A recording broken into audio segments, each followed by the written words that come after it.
Francis Ngannou est-il un boxeur surcoté et opportuniste? C'est l'affirmation d'un gars ici, et d'ailleurs j'aimerais justement répondre à cela tout en parlant aussi surtout de la suite de Francis. D'ailleurs j'aimerais bien savoir ce que tu en penses. Je crois bien que Francis a bientôt 39 ans, 40 ans. Pour toi, qu'est-ce qu'il devrait faire? Et en parlant de ça, justement à la fin du combat, Anthony Joshua a dit à Francis de continuer le combat, de ne pas laisser tomber la boxe.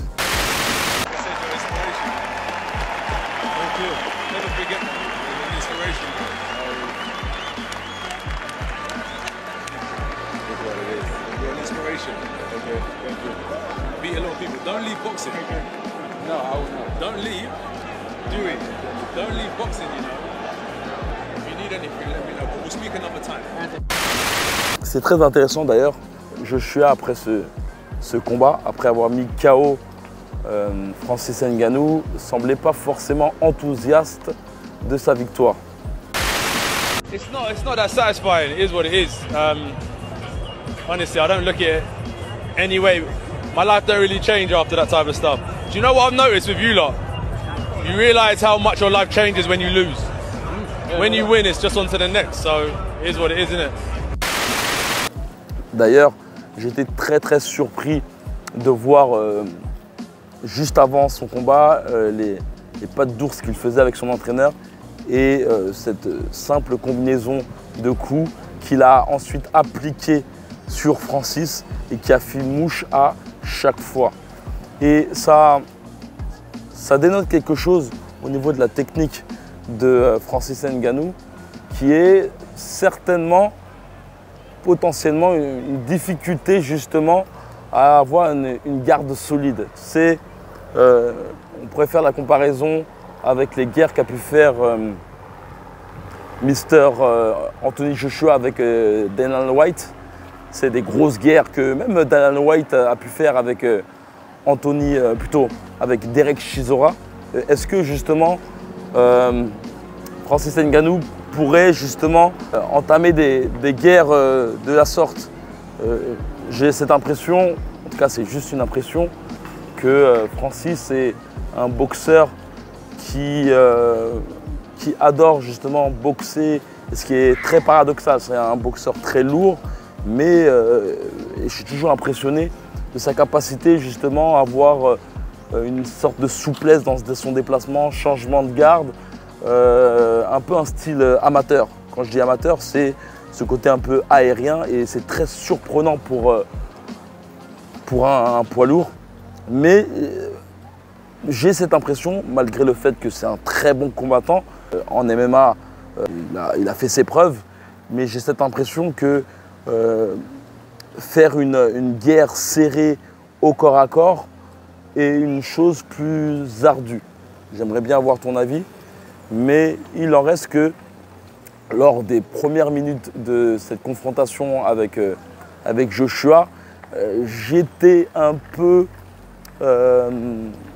interrogatif. De toute façon, je ne te cache pas que reste vraiment jusqu'à la fin de cette vidéo, car clairement, pour moi, le plus gros fautif de la hype de Francis Ngannou, le fait que justement Francis ait cette hype au niveau de la planète boxe, c'est pour moi Tyson Fury. Tyson Fury n'a pas respecté la planète boxe. Francis Ngannou, de son côté, a fait une prestation remarquable. Pour moi, il gagne son combat contre Tyson Fury. Qu'on le veuille ou pas, de toute façon, je pense que chacun aura son avis. Néanmoins, Francis Ngannou a fait une excellente prestation. Et c'est justement le fait que Tyson Fury ne prenne pas au sérieux ce combat. J'ai même l'impression que Tyson Fury voulait prendre son chèque uniquement, ou pensait justement qu'il allait parvenir à facilement mettre à mal Francis Ngannou, contrairement à Joshua qui lui a pris les choses très au sérieux et a terminé le combat très rapidement. Et d'ailleurs, en parlant de ça, en parlant de Tyson Fury, j'ai cette impression justement que plus les boxeurs, en tout cas pas tous, plus les boxeurs prennent de l'expérience et plus ils ont tendance justement à chercher, après c'est tout à fait normal, il n'y a aucun jugement de valeur là, à ce niveau-là, parce que je pense que si je serais à leur place, je serais peut-être de la même sorte, c'est-à-dire que plus tu prends de l'âge et moins tu as ce côté volonté de chercher de grosses confrontations, de chercher à réellement devenir une légende. Tu vois, il y a cette flamme d'antan qui commence à disparaître pour la monnaie. Et comme je dis, aucun jugement de valeur. Il faut nourrir la famille. Et puis plus on monte en confort et plus il faut justement faire en sorte d'avoir de quoi amortir tout ça, quoi. Tout ce confort, il faut l'amortir. On prend justement en galon. Et clairement, en plus, c'est un peu représentatif du film Rocky. Je crois bien qu'à un moment où Rocky est très aisé financièrement. Il perd aussi sa flamme de boxeur et je crois bien qu'il se fait vaincre par Barracuda. Je me souviens plus, mais en tout cas, il y a toujours cette notion de richesse qui détruit peu à peu justement le guerrier et cette volonté de devenir une légende. Après, il y a des boxeurs qui parviennent toujours à garder ce feu en eux.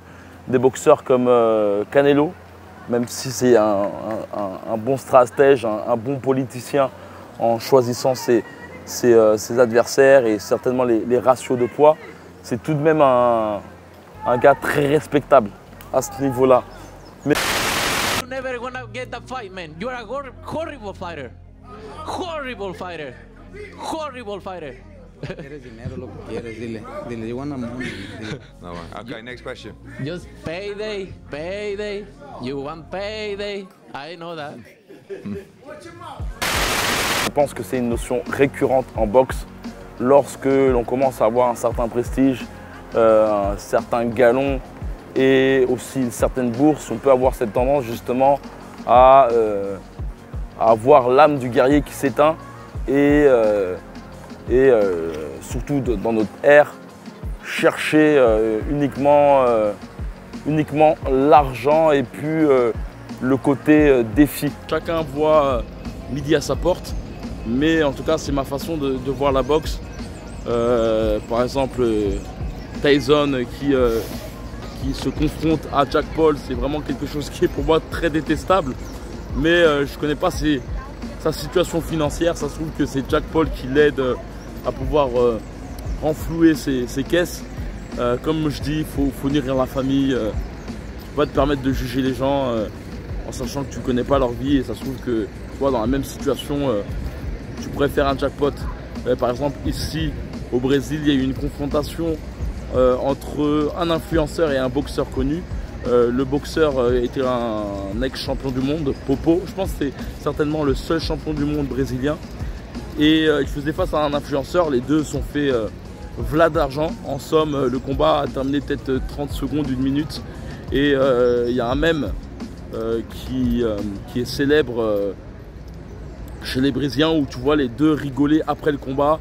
Et il y a écrit quand deux potes font une banqueroute en organisant un combat de 30 secondes. Tu vois, en somme, Tyson avait besoin d'argent, il a appelé Jack Paul pour dire ouais, vas-y on fait un combat, s'il te plaît, j'ai besoin d'un peu de liquidité, etc. etc. Toi, je pense qu'on est dans une ère beaucoup catch où il y a des crossovers entre influenceurs, boxeurs, MMA.